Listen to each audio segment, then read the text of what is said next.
I'd like to call this meeting of Timberville Town Council order, December 9th, 2021. Please stand and join me in the pledge. I pledge allegiance to the flag of the United States of America and to the republic for which it stands, one nation, under God, indivisible, with liberty and justice for all. Thank you all.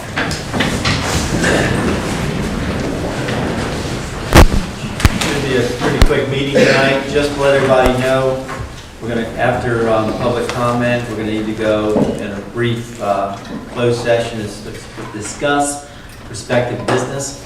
So just so everyone's aware. We'll move down to approval of the minutes. Everyone received them in their packets. I'm sure you've had time to review them, or any questions, changes, comments on the minutes. If not, I need a motion to approve. I'll make a motion to approve. Thank you, Sharon. Do I have a second? I'll second. Need Clarence? We'll go around the table. Ned? Natalie? Yes. Yes. Yes. Yes. Yes. Thank you all. Okay, you received the treasurer's report and a copy of the park expenditures. Any questions for the treasurer on those? Linda in reference to those. Okay, move those out of the way. Bills for payment. Got the list of bills. Any questions on the bills? It'll be a quick meeting. Okay, I need a motion to approve that. Make a motion. Clarence, have a second. I'll second. Any further discussion? Ned? Yeah. Yes. Yes. Yes. Yes. Yes. Thank you all. Police report, Chief, what do you have for us? A couple of things.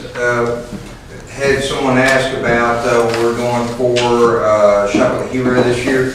Unfortunately, we had to postpone that or put it off. We'll try it again next year. Obviously, COVID concerns were still kind of high in the middle of the year when we normally would start planning that. So we had to set that aside. What we did with part of the money that was raised for that was did pizza party for the elementary school kids at Plains Elementary. And it's kind of one of those things that the front office did a lot of work getting that ready, but you think, just go give the kids pizza. But it's always amazing when you get in there and see how much of a difference it makes. So they're coming, running up and asking to have pictures taken with you and wanting to hug all the officers. And it reminds you how close-knit the community is when you have third graders like, who's that? That's a new officer.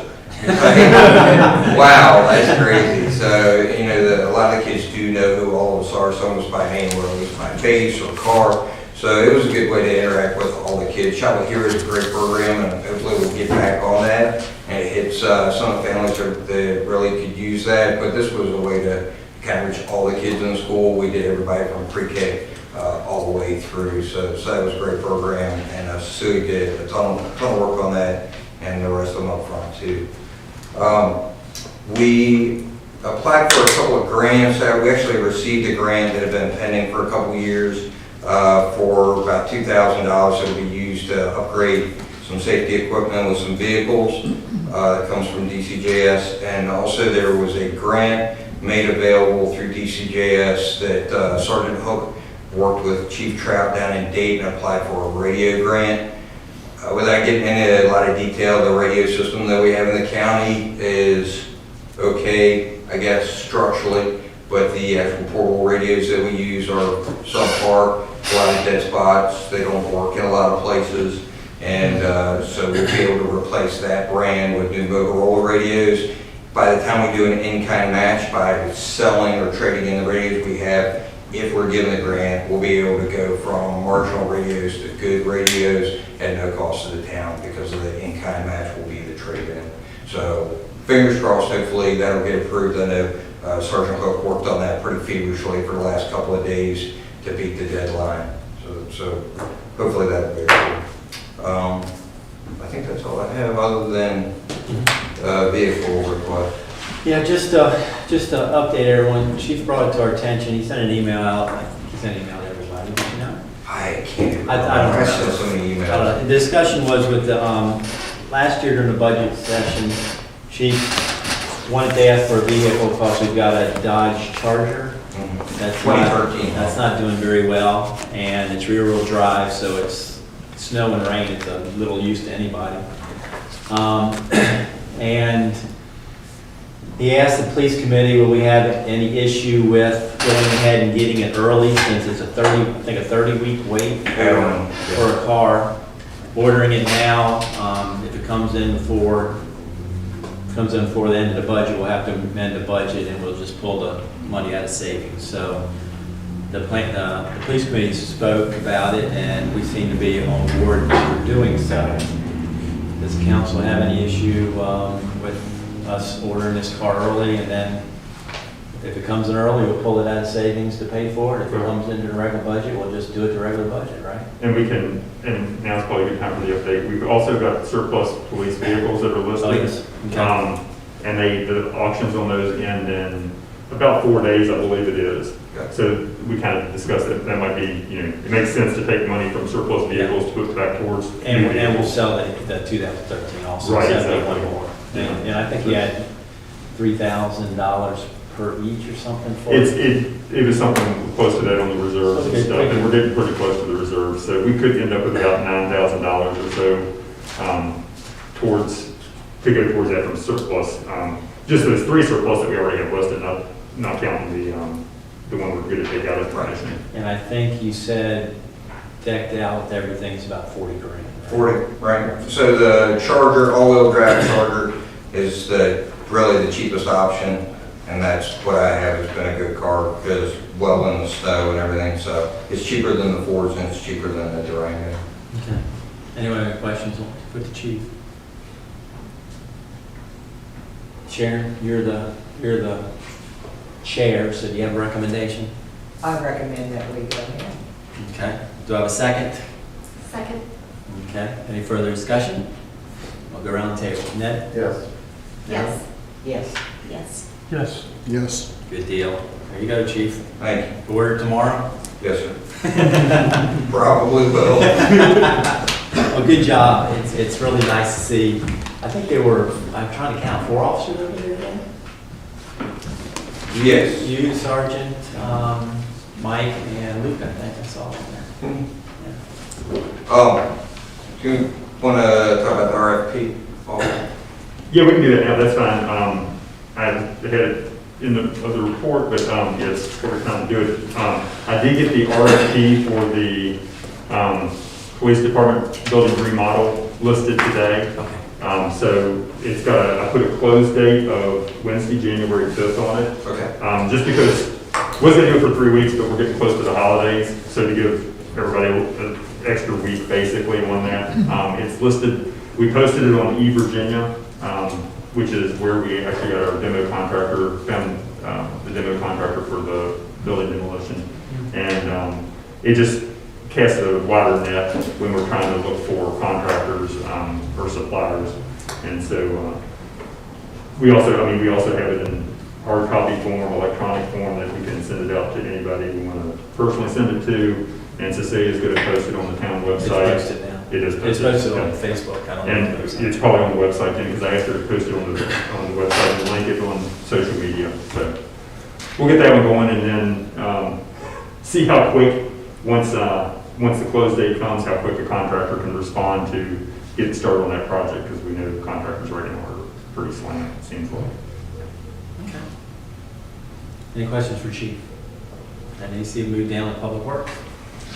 So I sent out a ton of information in the memo, and I've got a fair amount more to tell you tonight, but it should go through pretty quick. Just to follow up on the past couple months of council meetings, letters have been sent out to the owners of several properties that I've been investigating in regards to the new occupancy limit ordinance. I had a conversation with one of the owners and have gathered some more information concerning a couple of the residences.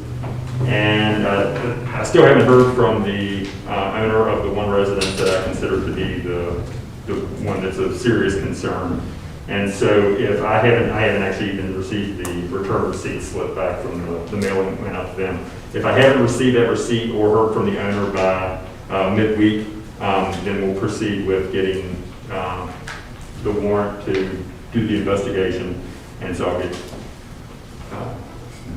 the attorney and the law enforcement Yeah. specialist You'll get in the room to give me some assistance on that. So that's where we're at with that. Demolition, the structure is completely down at the corner of North Main Street, Church Street. When it got down, it kind of bittersweet, didn't know whether to play taps or sound some fanfare to know that we had the thing taken care of. Yeah, it's always sad to see a historic building gone, but I talked to the demo crew. They said it was amazing that they got to the bottom of the base of that building. They said the bricks were just crumbling in the base of that building. So it was just another reassurance that it was the right decision to have that taken down, since it couldn't be, the other opportunities to say it couldn't go through. Chris told me today that the variable frequency drive is installed at well number 2, and the crew has it manually adjusted to pump somewhere between 160 and 180 gallons a minute. The water is not back in the system yet, but they said they could put it back in at any time since they got it adjusted to that level. The spring is going really well, so instead of putting it in here at the end of the week, I think they'll probably wait till next week sometime. Once the rest of the equipment arrives and is installed, then that source can be set to adjust automatically based on demand. Right now, they've just got it kind of set for a static flow. Once the other equipment comes in, it'll fluctuate and up and down based on tank levels. But that's what we need the other equipment for. Chris said when the drive was adjusted to its slowest setting, which was about 45 hertz, it was pumping around 100 gallons a minute. And then before they had installed the variable frequency drive, with the pump adjusted, the adjustment on the pump made to the least amount that it could pump, it was still producing over 300 gallons a minute. So that's what that variable frequency drive did. It gave us the capability to tone it down, and and now they have the opportunity, once all the other equipment's in, they'll have the opportunity to kind of play with the pump itself, the adjustment of the pump itself, and the variable frequency drive to maybe produce more flow, but not with as much pressure.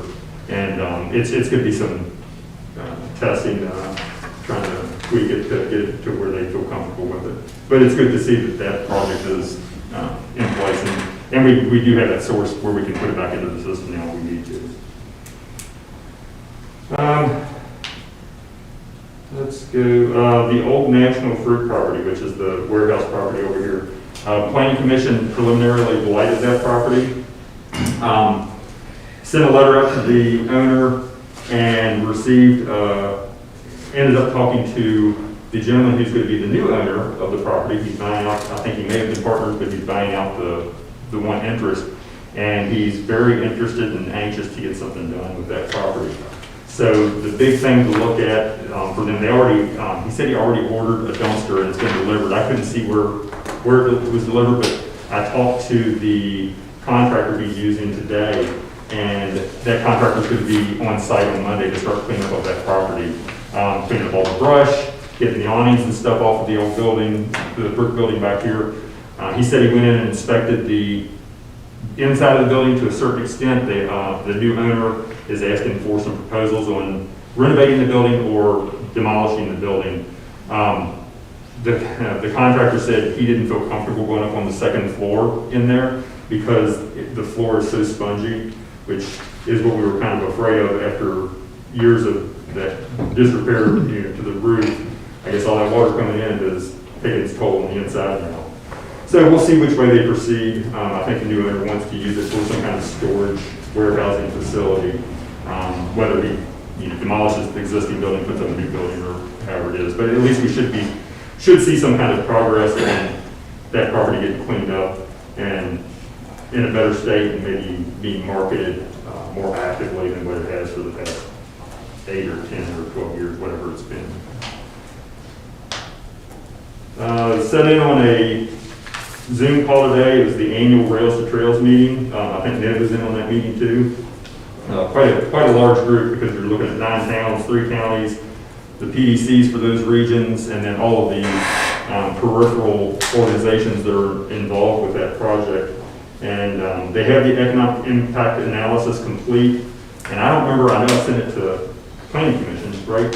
I don't know, I don't think I sent it to the council, but I'll send that out, or if you need a hard copy, let me know. It's like a 13-page document, tells what the impact it will have on the area once that project is complete. And kind of the big number there was, it's $32.5 million in new spending is what they're expecting it to bring in once it's complete into the region, which is considerable. That's not money that's being transferred from other areas. That's completely new dollars that are being introduced into the region.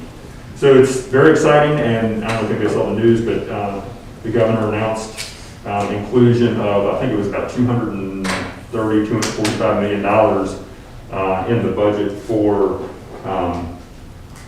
trails and parks, I believe is how it was, is what's proposed. So it's three major trails that they're looking at, and the Shenandoah Valley Trail as well. So very exciting. Everybody's really excited about it, and the anticipation of it keeps going growing. Guesstimating for 2030, they said that they would expect about 725,000 people to use the trail each year. So that's a considerable number of people coming in.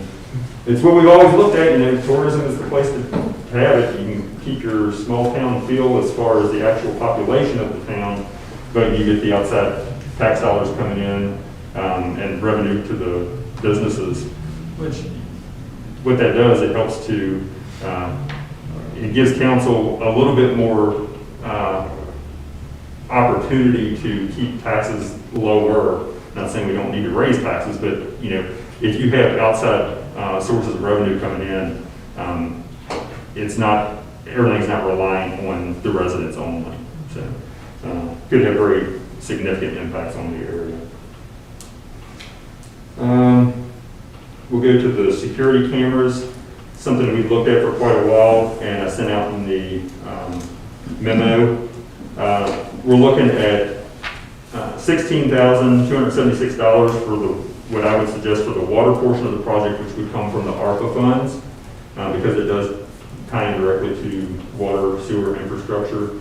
And then the remainder, the $26,211 for the parks, the office, and the police department, which...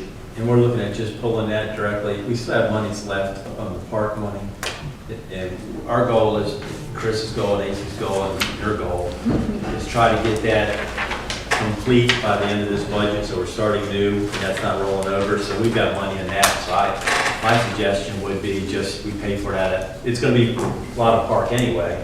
You just cover the office and the park. Because either way, it comes out of general fund when it's all over done anyway. Yeah. So we have places to pay for it. Yeah, so for that item, to proceed with that, what we need is somebody, a council member, make a motion that we approve the expenditure and award the contract to Valley Automation, who came in with that lowest bid on that. Anybody? I'll make that motion. Okay, thank you, Debbie. Do you have a second? Second. Okay, any further discussion? We'll go around the table. Ned? Yes. Heather? Yes. Sharon? Yes. Yes. Yes. Okay. Thank you all. And the final thing I have on my report, just got this notice today. I don't know when customers of Comcast receive their notices. We always get notices of what they're going to send out to the customers. I would assume it's beforehand because we have a franchise agreement with Comcast. So this is not overly important unless you're a sports fan and you have Comcast and you like ACC sports. Apparently, starting December 22nd, the ACC network is going to be added to Comcast's expanded basics, sports and news, and Xfinity Latino starter levels. So people will get to see ACC sports on Comcast now, which they... But it's with the rates. Well, yeah. We wouldn't expect anything. We wouldn't expect anything different than that. But they've been years and years battling out trying to get the ACC network added to it. So just for anybody's information. Just in time for conference basketball, right? Right, exactly. Convenient, right? That's right. So is that all you have? That is it. Couple items. Any questions for AC? Business industry, Ned, you got anything, or anyone got anything for business industry? I mean, AC covered an awful lot of business and so forth going through, so we'll skip through that. Parks and Rec. I mean, we got our update from Chris, everybody knows how they're continuing on with the park. They're working on, I don't know what they either, they're working or doing, they're finished up the last shelter, roofing and fixing that. And then, can't think what else we're working on.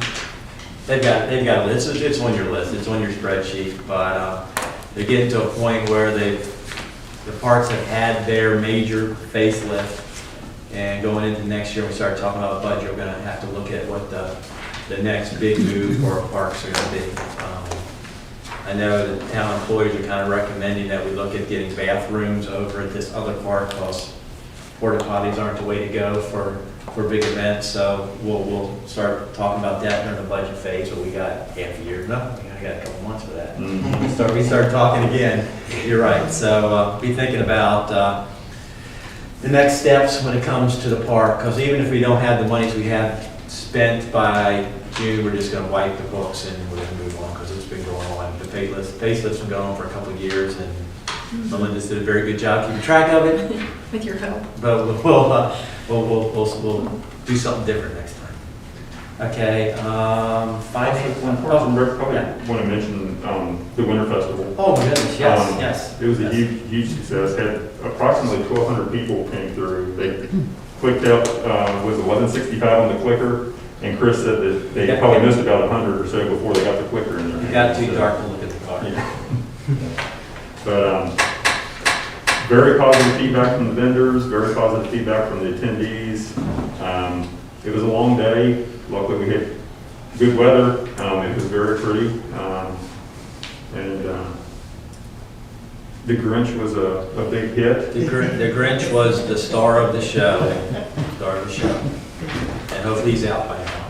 At least took him away, so I'm assuming he's out by now. I would, unless they wanted to after Christmas. maybe. Until after Christmas. No, it was great. It was an event. I couldn't ask for it to go better. It went great. Cecilia and everyone did a great job. Nothing. I think we had one small electrical issue that the guys had to figure out. Lights flashed or something. It sounds like Christmas, so he's got that figured out. He's just got to get that done. But no, it went great. Yeah. It went fantastic. Okay. Where was I at? AC Finance. We don't have anything. Oh, we do have the audits are back. So everyone has their good, thick reading material. It'd be a testament. Yeah. Really, you get, if you read the first half a dozen pages, it really tells you. What I can tell, we did well. There was no big negatives. Right. I think there was only one negative, and it was something that we spent later. I don't remember, it was 20,000. I don't know what it was for right I now. think that was on the trash contract. Yeah. We had a negative on trash because the trash contract changed and it went up, and we had an account for the budget, so we ate it and went about our business. Yeah. So, okay, anything on finance? Personnel? No? As always, town staff Yeah. is doing a fabulous job. I mean, it's getting colder outside and the work has not slowed down. It just kind of shifts from area to area, but I mean, town office staff is swamped with tax collection. Everybody, I'd probably make a note on that. Everybody, when you got your taxes, you should have had a slip of paper in there about the county switched over to a new system this year, and it wasn't fun. And that's coming from me. I don't even typically deal with the taxes. Ask Melinda, Michelle, and Cecilia how much fun they've had with that. But I think Melinda's had some conversations with the county and been assured that everything will be corrected by next year. Yes. But it did create a little bit more work and definitely some headaches. But like always, they work through it and get things taken care of. Maintenance crew, as you've seen throughout the list, they've been doing a ton of work. Police department's been, police department's on top of everything. So, it's extremely busy. One of these days we'll get to catch our breath, but maybe when we retire. Thereabouts. Okay, the personnel, we just did that. Plains District Memorial Museum. Sharon, you have anything on that for us? For the month of November, we had 56 visitors, 112 volunteer hours, and our new exhibit will go up in January. Awesome. What is the new exhibit, do you know? Yeah, but I forget. Afraid I'd ask? Yeah, don't Keep us ask. in suspense. I'll tell you next month. They have And I even wrote it down. They have to come down to the museum to find out what it is. That's That's right. right. Just come to the museum to find out. For the exciting new. But it is all decorated for Christmas, so it's pretty. Okay. So come. Ben, you got something for us tonight? Yeah, a little bit, yes.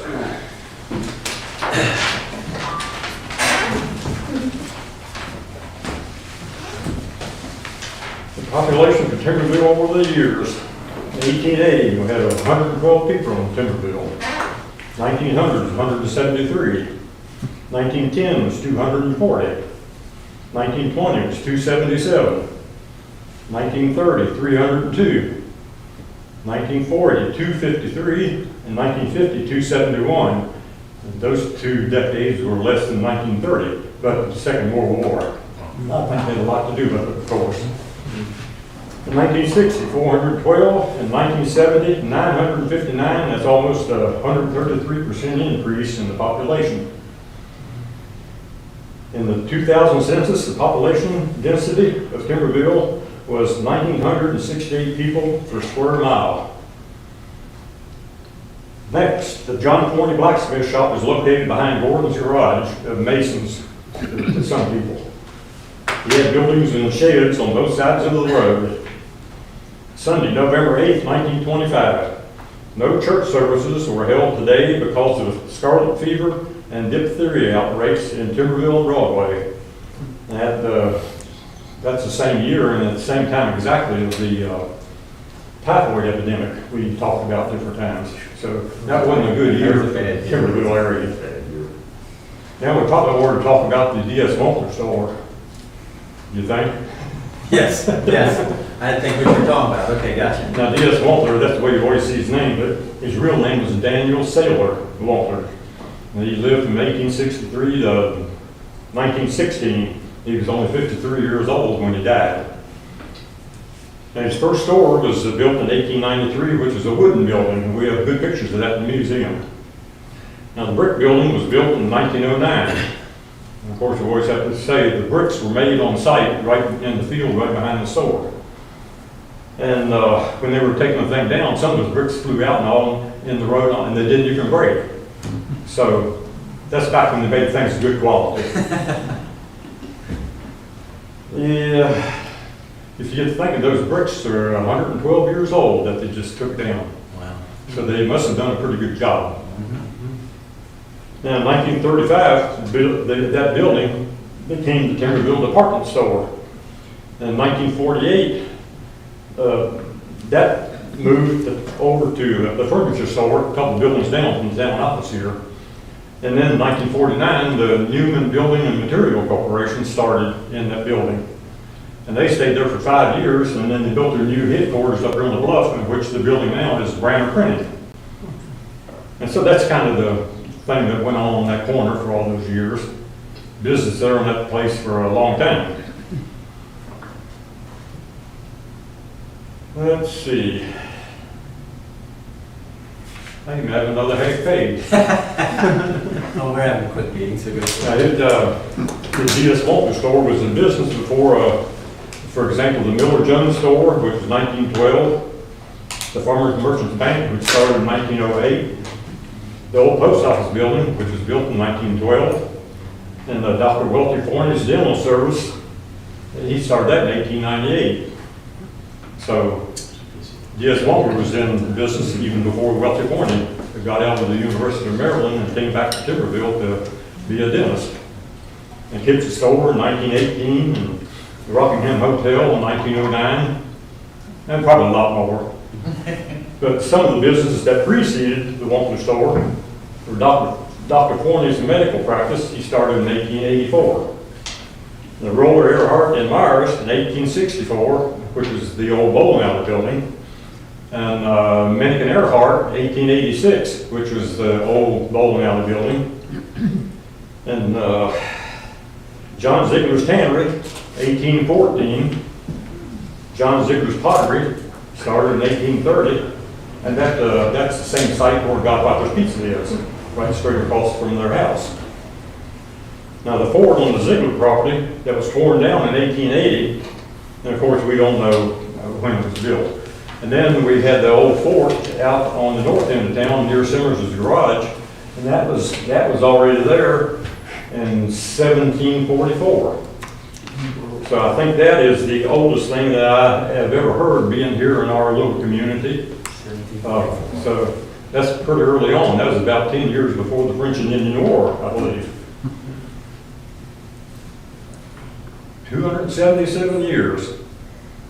Yeah, that's a long time. And that's all I've got. Thank you, Ben. Okay, we're down to other business. Council, you have anything else to bring up before we go to public comment? Okay. I'll open up the floor to public comment. Anyone has any comment, please come up to the podium, say who you are, address, and now's your time. Okay. No Well, public. I do have something, Yes. I'm sorry. I'd like to thank Butch and I'd like to thank Bev for your beautiful handcrafted things at the Winterfest. Beautiful, beautiful. And that does bring up one thing. After the festival, I did have people come to us who were crafters and said they could help out too. And I said something to Celia, so we might make sure to reach out to some of the volunteers of handing brochures out, things like that. So we don't have to do it all. We can reach out to the community to help us out. So let's remember that next year. Okay, so now, like I've mentioned before, we're going to have to go into closed session. Thank everyone for being here. You can hang out around outside and see us end this if you want to, but you might not want to. So go ahead, Deb. I move we go into closed session pursuant to Code of Virginia, Section 2.2-3711A5, for the discussion of a prospective business where no announcement of the interest of the business in the community has been made. Do I have a second? Second. Okay. Any further discussion? Then we'll go around the table. Ned? Motion to go into closed session? We got to vote on it, right? Yeah. Oh, we're voting, right? Yeah, sorry. Yes. Yes. Yes. Yes. Yes. Okay. Thank you. Wait, now, clear it out. Same